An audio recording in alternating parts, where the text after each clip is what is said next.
তো বন্ধুরা, আমি প্রতিদিনই মিঠি চোরা গল্পের পাশাপাশি আমি আমার ডেলি লাইফস্টাইল ব্লগ শেয়ার করি। প্লিজ আমার ভিডিওগুলো দেখে আমার পাশে থাকবে। তো আজকের আমি চালের নয় সুজির ভাপা পিঠা নিয়ে তোমাদের সামনে হাজির হয়ে গেছি। তো বন্ধুরা, চলো ভিডিওটা শুরু করা যাক।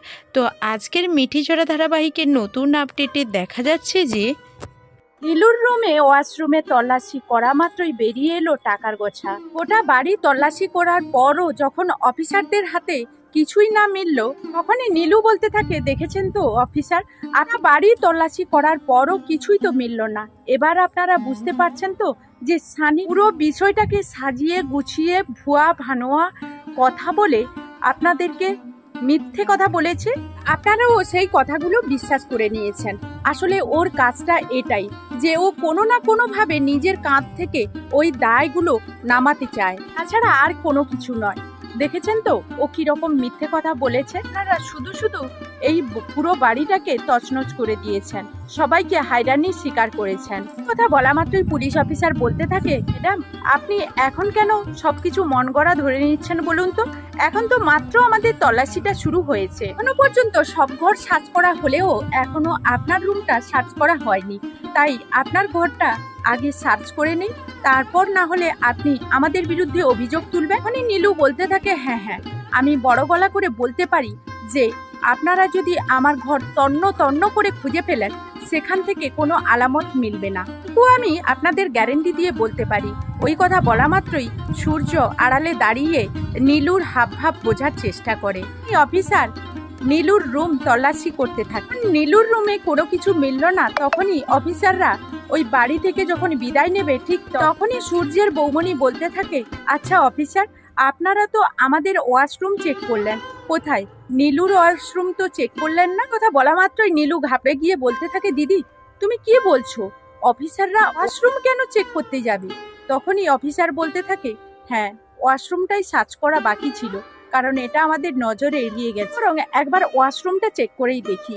এই কথা বলা মাত্রই নীলু বলতে থাকে, একদমই না, নিশ্চয়ই আপনাদের এই পারমিশনটা নেই। তখনই অফিসার বলতে থাকে, আপনি যদি ভালোভাবে আমাদের সার্চ করতে না দেন, তাহলে আমরা কিন্তু জোর করে আপনাকে এখান থেকে সরিয়ে দিয়ে আমরা সার্চ করতে বাধ্য হব। এই কথা বলা মাত্রই সূর্য নিজে থেকেই নীলুকে সরিয়ে দেয়। আর তখনই তন্ন তন্ন করে ওয়াশরুম খোঁজা মাত্রই ওয়াশরুমের বেসিনের নিচ থেকে এতগুলো টাকা উদ্ধার হওয়ার পর অফিসার অঞ্জনার সামনে এসে বলতে থাকে, ম্যাডাম এবার আপনি কি বলবেন বলুন তো? নিশ্চয়ই এটাই বলবেন তাই না, যে এই টাকাটা কোথা থেকে এলো সেটা আপনি জানেন না? যে আপনি বলবেন সেটা আমরা খুব ভালো করেই জানি, তাই আপনার পেট থেকে সকল সত্যি কথা বের করানোর জন্য আমাদেরকে কি করতে হবে সেটাও আমরা ব্যবস্থা করে রেখেছি। উনি নীলু বলতে থাকে, সূর্য তুমি আমাকে বিশ্বাস করো, এই টাকাগুলো সম্বন্ধে আমার বিন্দু মাত্র ধারণা নেই। যদি এই টাকাগুলোর খবর জানতাম তাহলে এখানে কেন আমি লুকিয়ে রাখবো বলো তো? টাকাগুলো কি এইভাবে অগোছানো জিনিস?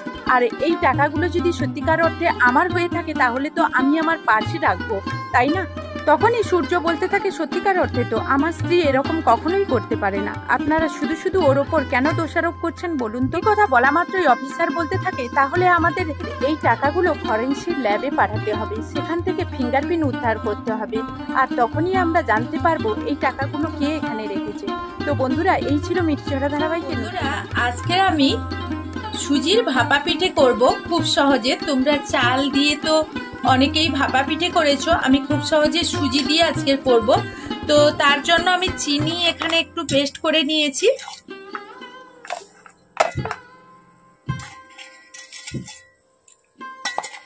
তো বন্ধুরা, এখানে আমি সুজির ভাপা পিঠেটা করার জন্য আমি নিয়ে নিচ্ছি 1 কাপ মতো সুজি। তো সুজিটা আমার একটু যেহেতু বড় দানা, আমি তাই মিক্সিতে একবার মতো ঘুরিয়ে নেব। তোমাদের যদি ছোট দানা হয় তাহলে কিন্তু মিক্সিতে ঘোরাতে হবে না। তো বন্ধুরা, তোমরা অনেকেই চালের পিঠে খেয়েছো, ভাপা পিঠে। তো আজকে খুব সহজে বাড়িতে কয়েকটা মাত্র উপকরণ দিয়ে আমি এই সুজির ভাপা পিঠেটা বানিয়ে নেব। তো এখন মিক্সিতে পেস্ট করে এখন আমি দেখো এই হালকা করে আমি করে নিয়েছি, মিক্সিতে ঘুরিয়ে নিয়েছি। তো এখন আমি এখানে নিয়ে নেব আর একটু চেলে নেব। তো এখানে দিয়ে দিচ্ছি এখন স্বাদ মতো লবণ। তো আমি যেহেতু অল্প কিছু উপকরণ দিয়ে করব, সেই কারণে আমি একটু পরিমাণ স্বাদটা বাড়ানোর জন্য হাতের কাছে ছিল আমুল দুধ। তোমরা চাইলে কিন্তু স্কিপ করতে পারো। আমি আমুল দুধ 2 চামচ দিয়ে দিলাম। এখন সবগুলো উপকরণ আমি এইভাবে চেলে নেব।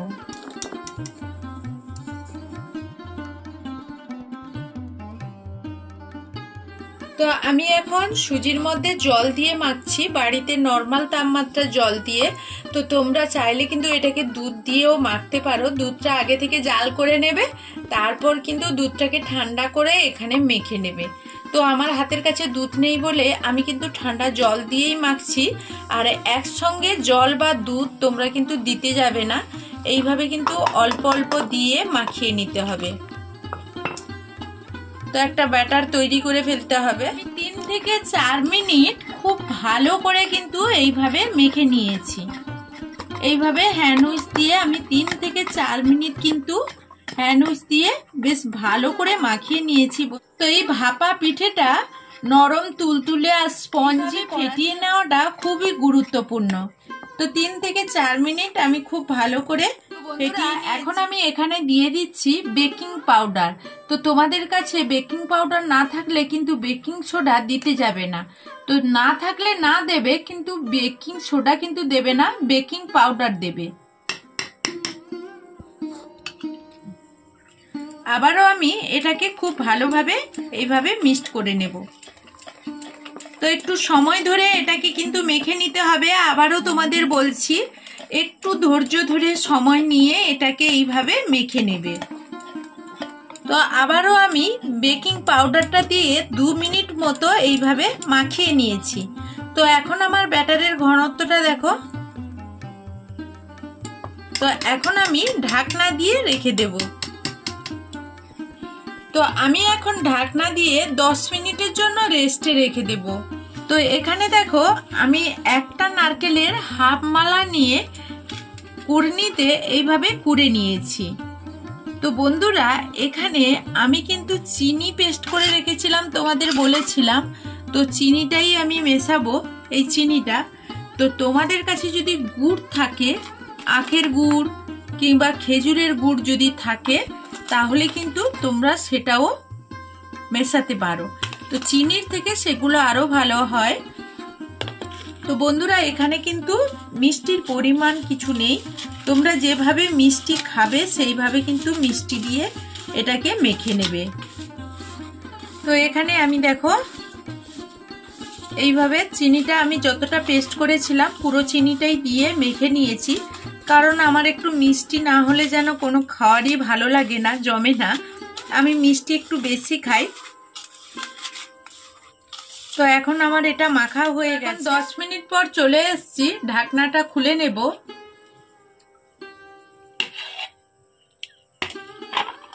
আর দেখো কতটা শক্ত হয়ে গেছে, জল টেনে নিয়েছে, আর কতটা এখন ফুলে উঠেছে। দেখো নরম হয়ে গেছে, ফুলে উঠেছে কতটা, দেখো। তো এইভাবে আমার এতটা ঘনত্বের বাটারটা হয়েছে, দেখো। তো এখন আমি এটাকে 5 মিনিট মতো ভালো করে ফেটিয়ে নিই। দেখো আমি এইরকম 3টে বাটি নিয়ে নিয়েছি, আর 3টে বাটিতে খুব ভালো করে কিন্তু তেল ব্রাশ করে দেব। তো বন্ধুরা, তেলটা কিন্তু অবশ্যই ব্রাশ করতে হবে, না হলে কিন্তু পিঠেগুলো এখান থেকে বের করার সময় তখন কিন্তু অনেকটা অসুবিধে হতে পারে। প্রথমে দিয়ে দেব। তো প্রথমে 3টেতে আমি এই ব্যাটারটা দিয়ে দেব। তো এই ব্যাটারটা যে আমি একেবারে ভর্তি করে দেব সেটা নয়।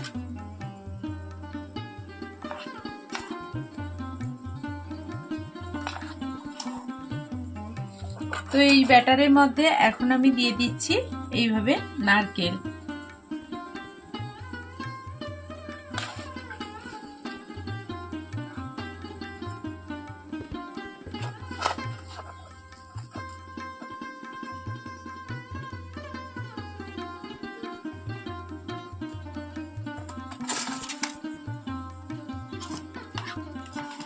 তো এর উপরে আবারও আমি ব্যাটার দিয়ে দিচ্ছি।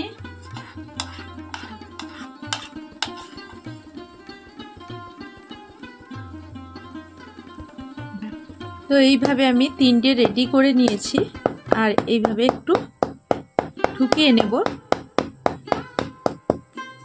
যাতে এর ভেতরে কোনো রকম যদি বাতাস থাকে সেটা বেরিয়ে আসবে। তো বন্ধুরা, আমি এখানে কিন্তু একটা খুলিতে করে জল বসিয়ে দিয়েছি, আর তার উপরেই আমার বাসনটা কিন্তু ঢুকবে না, এই কারণে আমি ওপরে বসিয়ে দিয়েছি। আর তোমরা যদি কড়াইতে করো তাহলে একটা স্ট্যান্ড বসিয়ে দিয়ে তারপরে কিন্তু এই বাসনটা বসিয়ে দেবে। ভেতরে জল ফুটতে শুরু করেছে আর আমি বসিয়ে দিয়েছি। এখন আমি 10 মিনিটের জন্য এটাকে ঢাকনা দিয়ে দেব। এইভাবে 10 মিনিটের জন্য আমি ঢাকনা দিয়ে দেব। 10 মিনিট পরে ঢাকনা খুলে তোমাদেরকে দেখো। এখন আমি 15 মিনিট পর চলে এসেছি, এটা খুলে নেব। আমি তোমাদের 10 মিনিট বলেছিলাম, তো আমি 15 মিনিট পর চলে এসেছি, এখন খুলে নিয়েছি।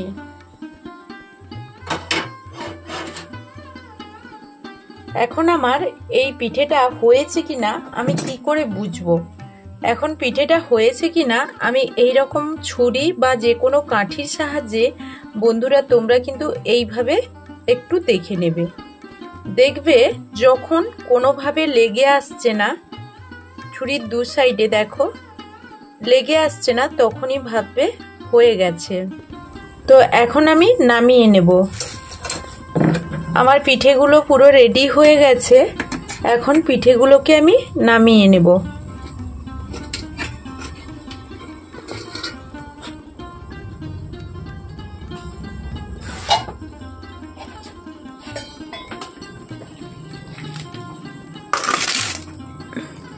তো বন্ধুরা, এটা এখন হালকা ঠান্ডা হয়ে গেছে, তবুও বাটিতে হাত দেওয়া যাচ্ছে না। আমি তোমাদের বের করে দেখাচ্ছি যতটা পারছি। তো আমি ছুরিটা দিয়ে ধার দিয়ে বের করে দেখাচ্ছি তোমাদের।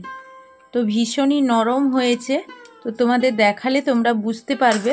আমি বের করে তারপর তোমাদের দেখাচ্ছি, না হলে এরকম হাত দিয়েও উঠে আসবে।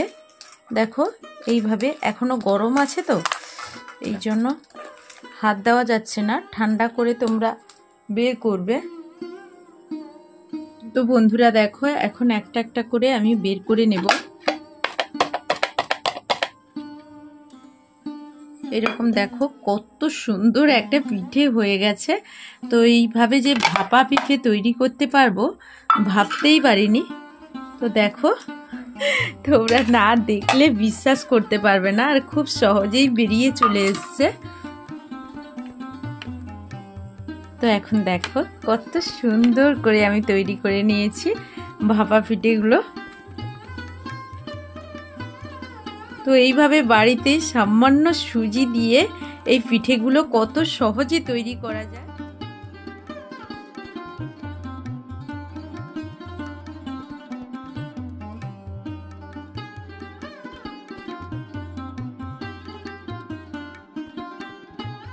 তো বন্ধুরা, এইগুলো দেখো কতটা মানে স্পঞ্জি হয়েছে, কি বলবো তোমাদের, কেটে দেখাচ্ছি।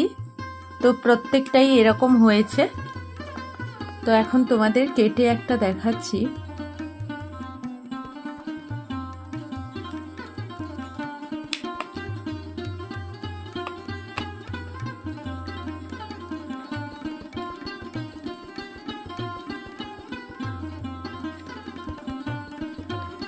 তো দেখো ভেতর থেকে কত সুন্দর হয়েছে। চালের ভাপা পিঠা আর সুজির ভাপা পিঠে কোনো অংশে কম নয়, কতটা স্পঞ্জি হয়েছে দেখো। আমি তোমাদের এক হাতে দেখাতে পারছি না, তবুও দেখো কতটা ফাঁপা আর স্পঞ্জি হয়েছে, সেটা তোমরা দেখেই বুঝতে পারছো। তো এইভাবে তোমরা বাড়িতে একদিন অন্তত ট্রাই করবে, অবশ্যই মানে ভালো লাগবে। ভালো লাগার মতো একটা রেসিপি তোমাদের দেখাতে পারলাম, তো খুবই ভালো লাগলো। আর আজকের রেসিপিটা যে আমি বানাতে পারলাম তোমাদের সামনে, সেটাও খুব খুশি হলাম। তো দেখো পেছন সাইডটা যেমনই সুন্দর আর ওপরের দিকটাও তেমনই দেখো ততটাই সুন্দর। তো বন্ধুরা, আমার এই ভিডিওটা যদি ভালো লেগে থাকে তাহলে প্লিজ বন্ধুদের সঙ্গে শেয়ার করে আমার পাশে থাকবে। তো এখনকার মতো বিদায় নেব। তো বন্ধুরা, আমার এই ভিডিওটা যদি ফেসবুক পেজ থেকে দেখো তাহলে আমার পুতুল ফ্যামিলি পেজটাকে একটা ফলো করে লাইক কমেন্ট করে আমার পাশে থাকবে।